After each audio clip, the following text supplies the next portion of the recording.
Hello everyone, in this video I want to talk about MSCI because I just bought more. I believe MSCI right now is one of the best risk-reward opportunities you can get in this market. And I bought on the way down after earnings. So here is what we are going to do in this video. I will talk about MSCI, do some quick introduction of what MSCI is for those who don't know the company. I will talk about the reasoning behind buying more because I was already a shareholder, so I'm just buying more. Why more? What is the percentage allocation in my portfolio right now? And also, what did I sell to fund the buy? Because the portfolio is changing, the portfolio is moving as I'm getting more comfortable for next year. We are almost in 2026, so you have to prepare. What will the portfolio look like for 2026? How can you position yourself so that your portfolio will benefit in 2026? What are the key trends you want to see for next year?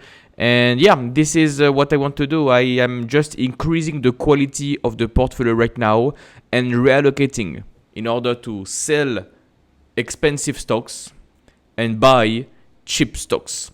And I made a video recently about why I bought more MasterCard because the stock was down, valuation was down, but the business was spectacular. I want to make the same video here today for MSCI. Okay, for those who are just joining this channel, welcome to everybody. If this is your first video from this channel, my name is Christophe Noor. I'm French. I've been investing in the stock market for almost a decade now, and I have achieved a performance of 25% per year. And I am investing in quality companies, buying them when they are at an attractive price, okay? MSCI, for those who don't know this company, this is pretty simple. You have 50% of the business related to index, so benchmarks, index, custom indexes, so it's in the financial institution industry. 25% of the revenue, that's analytics. If you are a fund manager and you want some analytics about your portfolio, risk allocation, what are the risk indicators, etc. And the remaining 25%, that's ESG. If you are a portfolio manager, what are the scope 1, 2, 3 ESG criteria that you have for your portfolio, and a little bit of private assets. So index, analytics, ESG, private assets. Very simple business model, 4 key segments, and the crown jewel is index. I can show you what I mean because I can go to Fiscal AI and show you the different segments. Because now the business is pivoting. In the past, the company was focused on growing its sustainability and climate operating revenue. In the past, during COVID, it was growing like 50% per year. And now you have absolutely no growth for this business. The growth is 10% only. Look at this. Look at this, look at this, look at this. In the past, the orange line is the growth rate of the ESG segment. In the past, in 2022, the growth rate was 50% per year, revenue. And now the revenue is only growing at 10% per year. And a few months ago, actually at the beginning of 2025, the management team acknowledged this, saying that you have less demand for ESG. So guess what? Let's not focus on growth, but let's focus on margins. So for the whole year of 2025, MSCI did not focus on expanding this segment, but they focused on squeezing all the juice to improve the margins. Did they succeed? Yes. They substantially improved the margins of this ESG segment. Can I show you here on Fiscal AI? Custom metrics. That should work. By the way, I'm using Fiscal AI. You can use custom metrics here. This is the only investing website when you can create your own custom metrics, which means if you're not using Fiscal AI, you are missing out and you are wasting your time. Please use Fiscal AI. You have an affiliate link, a discount code in my description to get it 15% cheaper. Sustainability EBITDA margin. This is what we have. I'm using EBITDA. This is the best metric we have. It's not great, but it's the best we have. So anyway, look at this. This is the profitability segment for ESG. the ESG segment. In the past, the EBITDA margin was 20%, 17%, and then as it was ramping up, it was 25%, 30%, and then it plateaued and the growth rate decelerated. And after a few quarters of declining growth rates and stable margins, in March 2025, the management said, let's stop growing. Let's just focus on efficiency and squeezing all the juice. And guess what? Margins went back up again from 32% to 33% to 34%. It is working. On a quarterly basis, what do we have? Quarterly basis, this is what we have. Growing margins over time. It is working. Okay? So I told you the explanation. The business is pivoting from growth in ESG to efficiency in ESG. The same thing is true for private assets. The same thing is true for their analytics segment. I just told you they had different segments, right? The common size of this. 50% of the revenue is index. 25% of the revenue is analytics. For the analytics, they want to squeeze the juice to improve margins. Same thing for ESG, same thing for private assets. And for the blue line, for the 50% of the revenue, they want to grow again. Guess what? It is working. By the way, if you want to become a better investor and improve your performance, I have a coaching program. It gives you the exact method I've used to generate 25% per year for almost a decade. More on that at the end of the video. So overall, what do we have?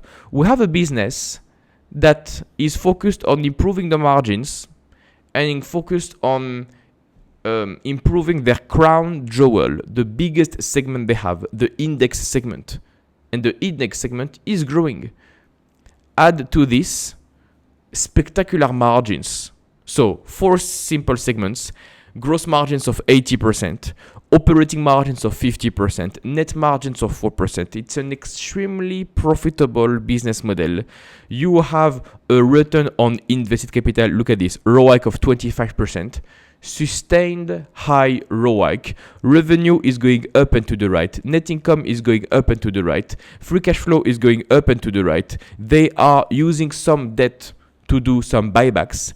And the management recently did their biggest buyback ever. Look at this. Biggest buyback ever in the last quarter. I made a video about the latest earnings for the latest quarter if you want to check on my YouTube channel. But I think in one quarter they repurchased like 3% of their shares.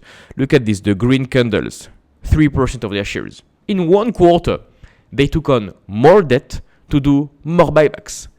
If a management team takes more debt to do more buybacks, it means the management team thinks they are cheap, undervalued. And guess what?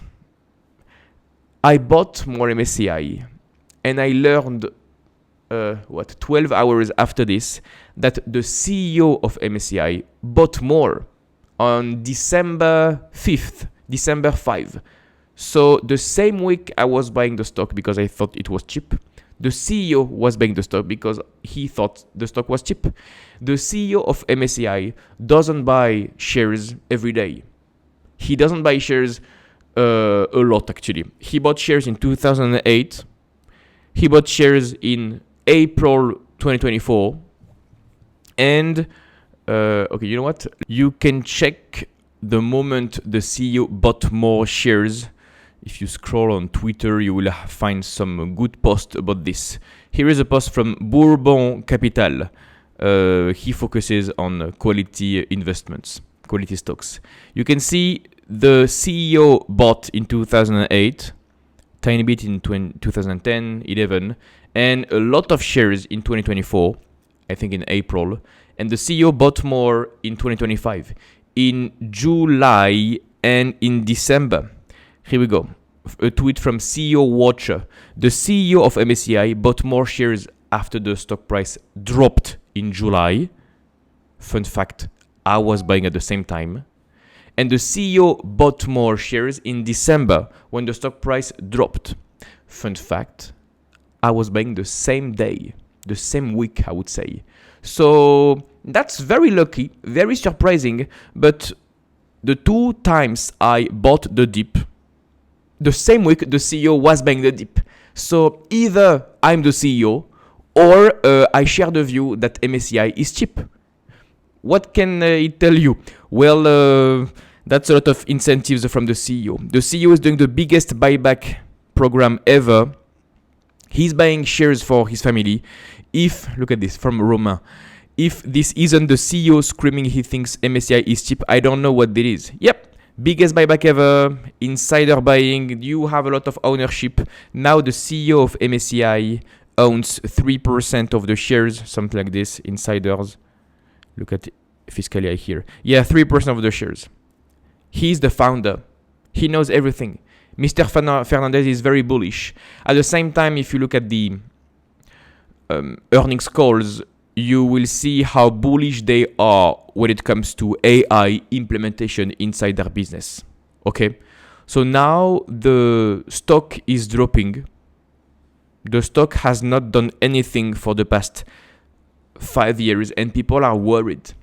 I received some comments on YouTube the other day about people complaining the stock price was doing nothing. You want to know why the stock price is doing nothing? Okay, fair enough.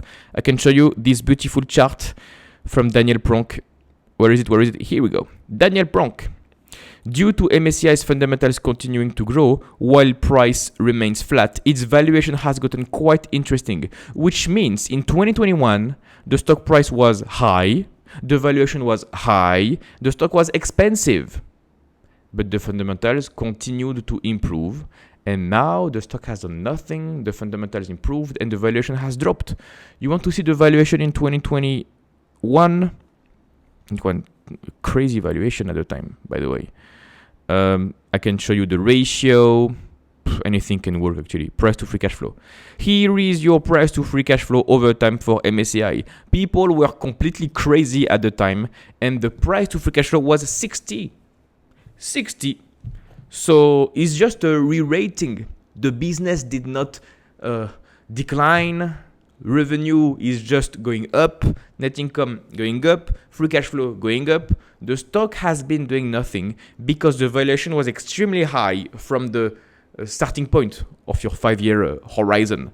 So you go from a price to free cash flow of 60 to now 27, 30. The valuation got cut in half. And if you look at this chart, do you really think MSCI is expensive right now? Do you think it's cheap right now? Now you make up your own mind, right? But you start to understand the reason why I bought the dip. I bought more and more shares as the valuation is getting down and down and down. The valuation is getting cheaper and cheaper and cheaper. Actually, now we have a price to free cash flow of 28. The last time we had this was in April 2025. And COVID. Okay. So we have a very low valuation compared to the past. And if you want to check Daniel Pronk's website called Stock Unlock, which is a wonderful website, you can use a DCF. Similarly, I have an affiliate link for Stock Unlock. They have a new app, so you can use their app now. And you can use their DCF. Stock Unlock has the best DCF tool. So you can check what is the intrinsic value for MSCI. Maybe you are a potential investor. Maybe you are an actual investor of MSCI. Or you just want to know what is the intrinsic value of this stock. Well, you can check what has been the growth rate of free cash flow for the past 5 years. If you don't touch anything, the stock is very cheap. Okay. On the DCF, you have to forecast a couple of things. The growth rate of free cash flow, the buybacks, the dividends, and the price to free cash flow. Let me remove the dividends. I don't like this. What has been the growth rate of free cash flow for this business? Because I told you it's a very simple business model, efficient business model with a very good growth rate. All the lines are going up and to the right. But what has been the growth rate of free cash flow for the past 10 years? I can show you. This is the past 20 years. For the past 20 years, average growth rate of free cash flow of 19%. And for the past 10 years, average free cash flow growth rate of 20%. Okay, so even if you look since COVID, average free cash flow growth rate of 16%. You know what? Let's not put 20%.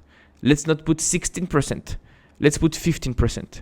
If you think the free cash flow of MSCI will grow at 15% per year for the next 5 years, and at the same time you think they will continue to buy back 2% of their shares every year, which they have done so for many years, and if you think they deserve a price to free cash flow of what? 30? 30 is reasonable if you look at the past. If these are your estimates, then the stock is cheap by 40%. And if you buy right now, you can expect a CAGR of 17%, which is reasonable, right? And as I told you, we are using 15% for our estimate, but there is a non-zero probability chance of the business growing more than this. Because if you look at the earnings reports, if you look at the transcripts, they are getting more efficient. I told you at the beginning of this video, they want to squeeze all the juice for their other segments. They want to focus on what they do best. They want to focus on the index segment and improve the margins of all the other segments. So maybe they will grow by more than 15%. Maybe a little bit more, maybe a lot more. If you look at the transcripts, you have this quote from the CEO, Mr. Fernandez, saying, AI is God sent for this kind of businesses because MSCI is a data-driven company. They don't need many employees. If AI can automate everything, you don't need to hire a lot of people. And MSCI is not hiring anybody right now. The headcount has increased by 2%. So you have a business growing 10-15% per year, but the headcount is growing by only 2%, which means you don't need many salaries. You don't need costs. So you have almost zero capex, almost zero costs, and it seems like AI is incremental to this business model. They are creating new custom indexes, new analytics segments based on AI. So there is a scenario where the business reaccelerates. Maybe you don't believe me. Maybe you don't believe the thesis. But this is what the CEO thinks.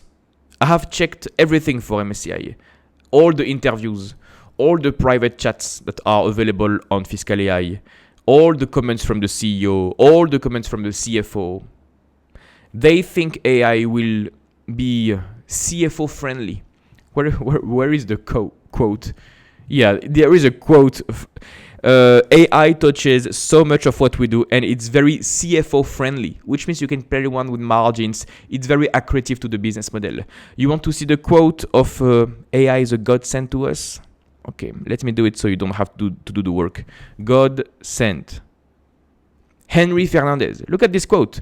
The punchline is AI is a God sent to us. Let me repeat that. AI is a God sent to us because what MSCI is a company that collects large amounts of data, proprietary unique data. AI is going to help us scale up dramatically 1,000 times more in the next several years in data sets.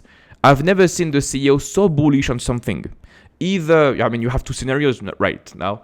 Either you think that's bullshit and he's lying just to pumping the stock, or you think he's right and AI will actually accelerate the business model.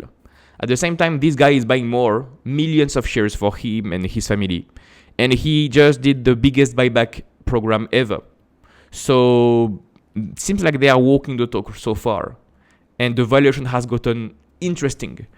The valuation has gotten reasonable now. We are not excessively cheap, but this is a pretty good valuation for a quality business. So in case, this is what I think, in case AI is okay and you don't have reacceleration, I'm still buying a quality stock with exceptional margins, zero capex, and that it is asset light. And in case in the most optimistic scenario, AI is reaccelerating everything for some reason, that's a free call option that I'm willing to buy. Okay? So the risk reward opportunity for MSCI is great right now. And I have built up the position. In the past, it was 8% of my portfolio. Now it has become something like 11% of my portfolio. So MSCI has become a core holding for me. So you know what I think. If my goal as an investor is to generate roughly 20% per year, and if I am buying MSCI right now, you know all you need to all you need to know actually. Okay, and the stock I sold to fund this purchase is AutoZone. I did the trade of selling AutoZone, buying MSCI one day before AutoZone reported earnings. And it was quite a lucky timing because I did the trade one day before earnings because the valuation for AutoZone was stretched. And just in case, I sold one day before because I didn't know how the price would react. I've been monitoring AutoZone for many years now. Every time they report earnings, especially for the past 2 years, the stock drops and then recovers. And I knew I wanted to make this trade. So it's either now or this week or next week or in 2 weeks. And I say, okay, let's just do some short-term arbitrage because of my history of discovering AutoZone is dropping every time they report earnings. Very well. So one day before earnings, I sold AutoZone to buy MSCI. Guess what? AutoZone reported earnings. They disappointed a little bit because of some LIFO accounting. Nothing really surprising, but people don't know how to read accounting anyway. The stock has dropped 8 to 10%, but I sold before. So pretty lucky with the timing. But yeah, sometimes you need luck in your life. So I sold AutoZone and I bought MSCI. And seems like MSCI is not going up so much right now. 2025 is a hated year for MSCI shareholders. People are getting impatient. I want to remind everybody that the stock is not going anywhere for no reason. It's because the valuation was extremely expensive in the past. And now the valuation is getting increasingly appealing for potential investors. So I have good conviction that if I buy MSCI right now, I have good chances of outperforming the market, which is my goal. Yeah.